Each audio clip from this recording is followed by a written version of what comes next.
એટલા વર્ષોથી કથા વાંચું છું, યાદ રાખજો, ભાગવતમાં કોઈ પણ જગ્યાએ એવું નથી લખેલું કે શ્રી કૃષ્ણ ભેંસનું દૂધ પીતા હતા. હો,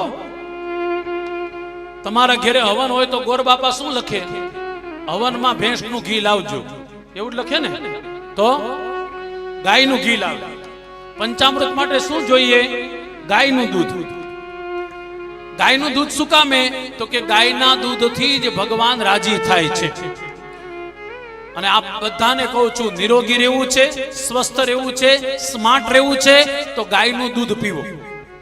જે વ્યક્તિ ઈમાનદારીથી 6 મહિના સુધી ગાયનું દૂધ પીવે ને, એના મોઢા ઉપરનું તેજ આખું બદલાઈ જાય. હો,